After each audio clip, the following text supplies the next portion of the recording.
You know, it's amazing how powerful 3 seconds can be. 3 seconds of silence, actually, in making you an incredible communicator. Of course, you got to develop a few other skills around it, but this 3 second pause, I call it a conscious pause. It's one of the most powerful things you can learn to do, and it will not only save you a lot of trouble, but it will also enhance practically every communication you have with another person. And interpersonal communication skills is one of the greatest things you can develop.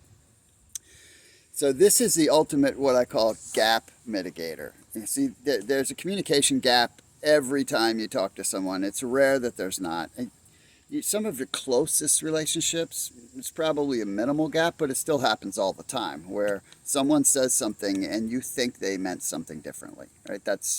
You hear something differently. You can couch it in many different ways, and you respond based on what you thought without giving it any thought or without clarifying it, and you're not in the same world, right? You're having a different conversation. And I do an entire training on this, but I'm just going to give you this one little piece right now because it'll be really, really useful for you, and it'll take practice. And it'll take practice because you have to deal with your lizard brain to get to your wizard brain, right? Your lizard brain is basically your instinct to react to your feelings in the moment about whatever it is you're perceiving is being said to you, in whatever fashion it's being said. Your wizard brain is the logic part. See, everything goes through your emotions before it gets to your logical brain. And until we are self-aware to understand that, and we do not react on the emotion, but instead take the time to get to the logic to process, we often miscommunicate. Or not just miscommunicate, but communicate in a fashion that's inappropriate, or upset, or frustrated, or well, you name it. You just pick it. You know, because it happens to you all the time. So a conscious pause is one of the most powerful things you can learn to do, but you have to practice it because it requires patience with yourself and a little discipline with yourself.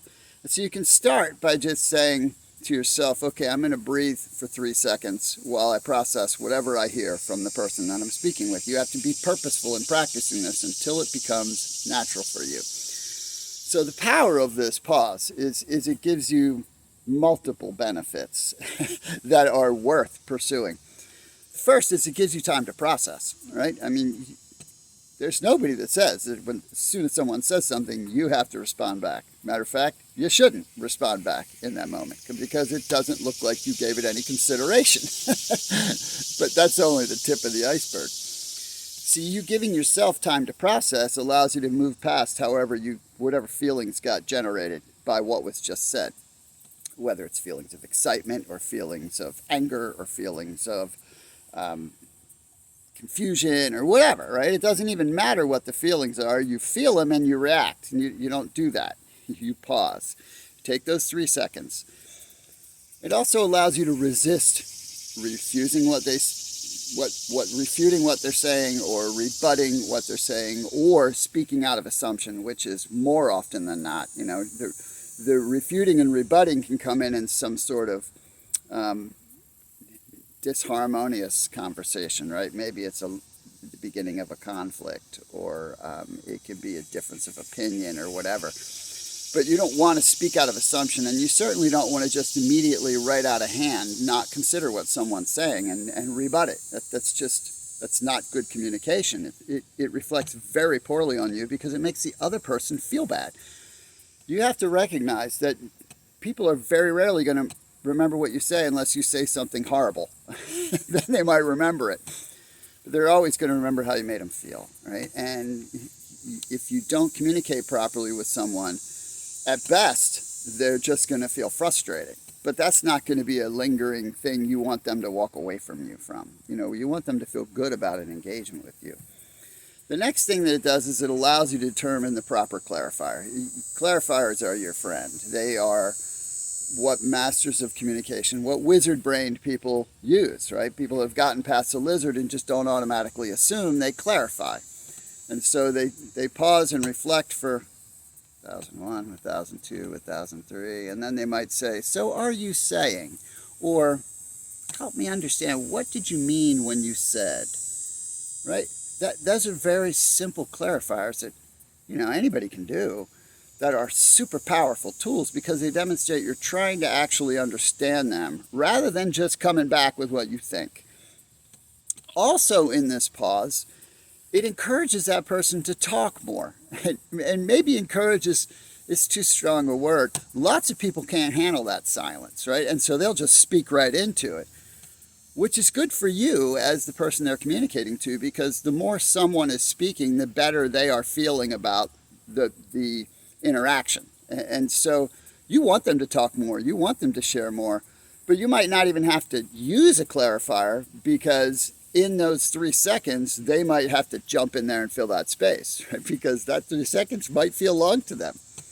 It might feel long to you at first, but when you recognize and you can just peacefully steep into it, how powerful it is, it's too short.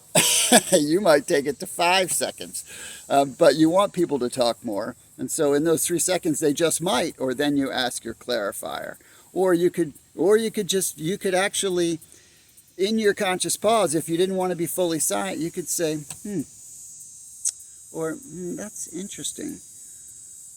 All right, let me consider that for a second, right? So you're literally taking it in and allowing them to settle, and they are recognizing that you're truly considering what they had to say, which is most important. Because this is the last nugget for this builds massive trust, right? Most people are starving to be listened to, and they certainly don't feel understood by practically anybody. Not the people in their home, not the people in their work, not the people around them in the community. They don't feel understood, right? I mean, when you connect with someone that you feel understood by, you're like, oh, that could be my BFF, right? Because it feels good. And so you trying to make an effort to understand and using these pauses in the right way in a conversation builds trust, because they feel understood, which, by the way, in any business scenario, dramatically improves the impact of anything you might eventually say on your end of the discussion. So practice this, and you have to be purposeful, because not only do people not pause, they interrupt, which is the worst thing that you could possibly do. I'm not going to get all into what interrupting does and how it is a dramatic trust breaker, but just think about it this way. When you interrupt someone, what you're saying is, I don't really care what you have to say, because what I got to say is way more important than that. That's what you're saying. But that's for another day. Use the conscious pause. It will help you dramatically.